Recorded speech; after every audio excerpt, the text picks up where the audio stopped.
ഇറാനെതിരെ ഏകപക്ഷീയമായി ഇസ്രായേലും അമേരിക്കയും സംയുക്തമായി നടത്തുന്ന ആക്രമണം 4ാം നാളിലേക്ക് കടക്കുമ്പോഴും സംഘർഷാവസ്ഥ തുടരുകയാണ്. യുദ്ധം വ്യാപിക്കുന്ന അവസ്ഥയാണ് കാണുന്നത്. ഇസ്രായേൽ ലെബനാനിൽ കരയാക്രമണവും ആരംഭിച്ചിട്ടുണ്ട്. ലെബനാൻ ഭൂമി പിടിച്ചെടുത്തു. ഹിസ്ബുള്ളയെ അമർച്ച ചെയ്യുകയാണ് സൈനിക നടപടിയുടെ ലക്ഷ്യം വെക്കുന്നതെന്ന് ഇസ്രായേൽ പ്രതിരോധ മന്ത്രി അറിയിച്ചു. US ഇസ്രായേൽ ആക്രമണത്തിൽ ഇറാനിൽ കൊല്ലപ്പെട്ടവരുടെ എണ്ണം 780 ഇറാനിലെ നദാൻസ് ആണവ നിലയത്തിന്റെ പ്രവേശന ഭാഗത്ത് കേടുപാടുകൾ പറ്റിയെന്ന് IAEA സ്ഥിരീകരിച്ചു. മധ്യ ഇസ്രായേലിൽ വീണ്ടും ഇറാന്റെ മിസൈൽ ആക്രമണമുണ്ടായി. ആരുമായും ഇനി ചർച്ചയ്ക്കില്ലെന്ന് ഇറാൻ ആവർത്തിച്ചു.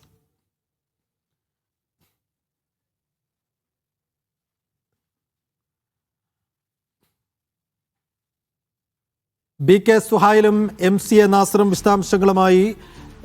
സുഹൈലിലേക്ക് ആദ്യം.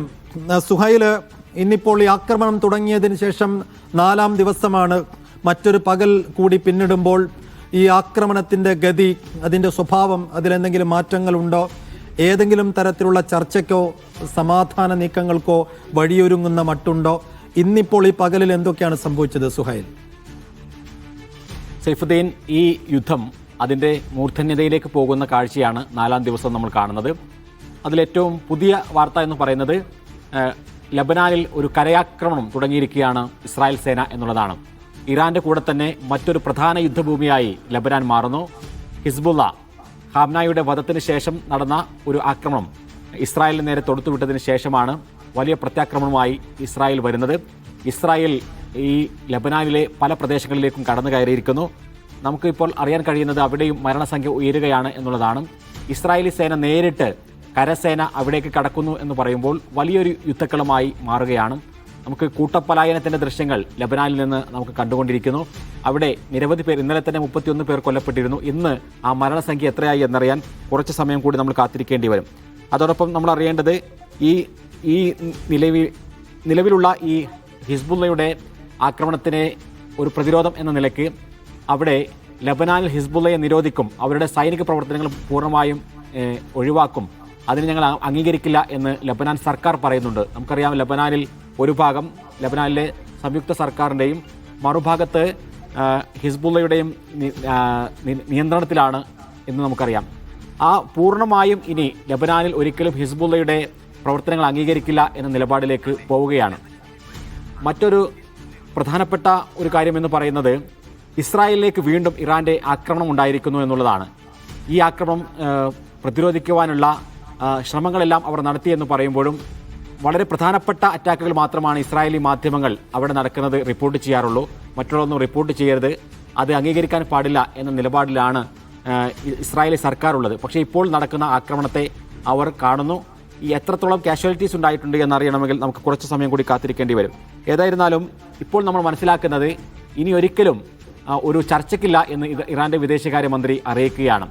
അപ്പോൾ വലിയ ആക്രമണത്തിലേക്ക് തന്നെ വീണ്ടും പോകും എന്നാണ് നമ്മൾ മനസ്സിലാക്കേണ്ടത്. ഇന്നത്തെ ദിവസത്തെ ഏറ്റവും പ്രധാനപ്പെട്ട ഒരു കാര്യമെന്ന് പറയുന്നത് അമേരിക്ക ഒരുങ്ങി തന്നെ മുന്നോട്ട് പോവുകയാണ് എന്നുള്ളതാണ്. അതിലേക്ക് സൂചന നൽകുന്ന 1-2 കാര്യങ്ങളുണ്ടായി. അതിൽ ഒന്നാമത്തേത്, പശ്ചിമേഷ്യൻ രാജ്യങ്ങളിൽ നിന്ന് 14 രാജ്യങ്ങളിൽ നിന്ന് അമേരിക്കൻ പൗരന്മാർ പൂർണ്ണമായും എത്രയും പെട്ടെന്ന് കഴിയാവുന്നത്ര വേഗത്തിൽ പുറത്തേക്ക് പോകണം എന്ന് അമേരിക്ക അറിയിക്കുകയാണ്. അതിൽ GCC രാഷ്ട്രങ്ങളുണ്ട്, സൗദി, അതേപോലെ തന്നെ UAE, ഖത്തർ ഉൾപ്പെടെയുള്ള എല്ലാ GCC രാഷ്ട്രങ്ങളുമുണ്ട്.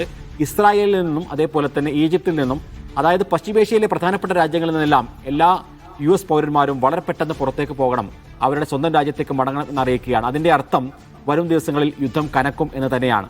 മറ്റൊരു കാര്യം, ഇന്ധനം നിറയ്ക്കുന്ന, അതായത് ആകാശത്ത് വെച്ച് ഇന്ധനം നിറയ്ക്കുന്ന എയർക്രാഫ്റ്റുകൾ, യുദ്ധവിമാനങ്ങൾ കൂടുതൽ ഈ മേഖലയിലേക്ക് അമേരിക്ക വിന്യസിക്കുകയാണ്. അതിൻ്റെ അർത്ഥം കുറച്ചു കാലത്തേക്കുള്ള ഇന്ധനം മാത്രമാണ് പൊതുവെ ഈ യുദ്ധവിമാനങ്ങളിൽ ഉണ്ടാവുക. അതേപോലെ തന്നെ യുദ്ധക്കപ്പലുകളിലും അവർ ശേഖരിച്ചു വെച്ചിട്ടുള്ള ഇന്ധനത്തിനൊരു പരിധി ഉണ്ടാകും. പക്ഷേ കൂടുതൽ യുദ്ധവിമാനങ്ങളിലേക്ക് ഇന്ധനം നിറക്കാവുന്ന വിമാനങ്ങൾ വരുന്നു എന്നതിൻ്റെ അർത്ഥം ഈ യുദ്ധം കുറേ കാലം നീണ്ടു നിൽക്കും എന്ന് തന്നെയാണ്. അത്തരം സൂചനകൾ നൽകുന്നു. യുദ്ധലക്ഷ്യങ്ങൾ നേടാതെ ഇത് അവസാനിപ്പിക്കില്ല എന്ന് ഡൊണാൾഡ് ട്രംപ് പറയുകയാണ്. വേണമെങ്കിൽ ഇറാനിലും ഒരു കരയുദ്ധം ഞങ്ങൾ നടത്തും എന്ന് ട്രംപ് പ്രഖ്യാപിക്കുകയാണ്. അപ്പോൾ എല്ലാ അർത്ഥത്തിലും ഈ യുദ്ധം വ്യാപിക്കുന്ന കാഴ്ച നമ്മൾ കാണുന്നു. ദീർഘകാലത്തേക്ക് നീണ്ടു നിൽക്കുന്ന യുദ്ധത്തിനാണ് ഇപ്പോൾ ഒരുങ്ങി പുറപ്പെട്ടിരിക്കുന്നതിന്റെ സൂചനകളാണ് ഇപ്പോൾ അമേരിക്കയും ഇസ്രായേലും നൽകുന്നത്.